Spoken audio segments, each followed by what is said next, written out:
Welcome to today's Explainer, everyone. Let's just dive right in, because today we're unpacking what is easily one of the most incredible origin stories in modern sports. Picture this. You've got a 13-year-old kid who needs daily growth hormone injections, right?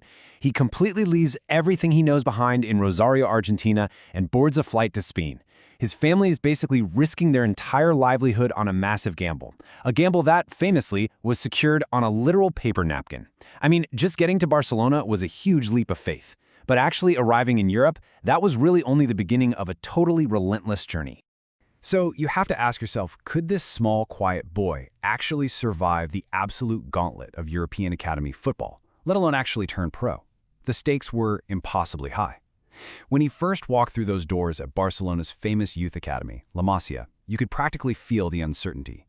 He was thousands of miles from home, battling a really significant physiological deficit, and he was just trying to prove he belonged among the absolute best young talents in all of Europe. All right, let's move to Section 1, the origin and the obstacle, life at La Masia. So he gets thrown into these incredibly intense, grueling training sessions at the academy. And here's where it gets really fascinating. What everyone initially diagnosed as this career-ending flaw quickly became his absolute greatest biomechanical advantage.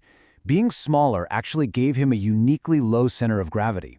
It allowed him to change direction instantly, keep the ball basically glued to his feet, and spot these tiny spatial openings on the pitch that the taller, more rigid defenders literally couldn't even see.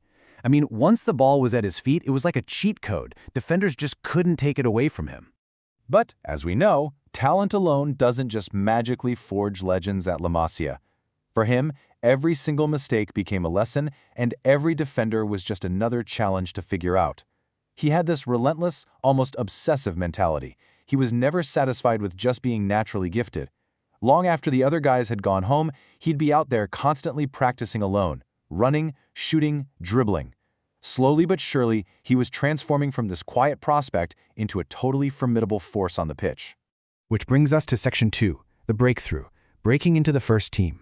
Things started moving incredibly fast. He arrived at La Masia at 13, right? We'll jump ahead to October 2004. At just 17 years old, he's rapidly outgrowing the youth ranks. Suddenly, he's standing shoulder to shoulder with the senior squad, making his official La Liga debut against Espanyol. For the vast majority of teenagers, the sheer pressure of a professional pitch would completely crush them. But for him, it was just day one. The real defining moment, though, came on May 1st, 2005, against Albacete. Still only 17, mind you, and he shows the sheer audacity to just effortlessly chip the goalkeeper for his very first senior goal. It was this beautiful, lobbed finish that was born out of pure instinct. Like the quote says, it wasn't just a goal, it was a warning. That one single moment signaled loud and clear to the entire football world that a brand new star had officially arrived on the grand stage. Let's look at Section 3 now, the mentorship, Ronaldinho and the rookie. Now, navigating a locker room full of established alphas is never easy. But Ronaldinho, he recognized the generational talent instantly. Right from the jump, Ronaldinho treated him like a future star. He didn't see a threat to his own legacy, he actually saw an heir. Together, they forged this magical partnership that blended Ronaldinho's renowned, joyful Brazilian creativity with this kid's impassable dribbling. It really represented the dawn of an entirely new, electrifying era at Barcelona. Their synergy on the pitch was just undeniable, and it triggered a massive paradigm shift in world football. Suddenly you had fans, tactical analysts, packed stadium crowds all over the world asking the exact same question: who is this incredible young player? He was rapidly shedding that whole promising teenager label, completely capturing the imagination of the sport and becoming a full-blown global phenomenon in his own right. Let's break down why, exactly. Because his game was fundamentally alien to defenders. We're talking explosive speed, perfect balance, a completely deadly left foot, and the ability to control the ball at just impossible speeds. Every single physical and technical trait he had seemed to operate on a completely different frequency than anyone else out there on the pitch. Moving on to Section 4, the global arrival, announcing a superstar. Okay, every legend has that one defining match, right? The one where they go from being a great player to a true generational icon. For Messi, it was the 2007 Copa del Rey match against Getafe. Here is how it goes down. Step 1, he picks up the ball deep in his own half. Step 2, he just starts running. He He beats one defender, then another, literally accelerating past seasoned professionals like they were training cones.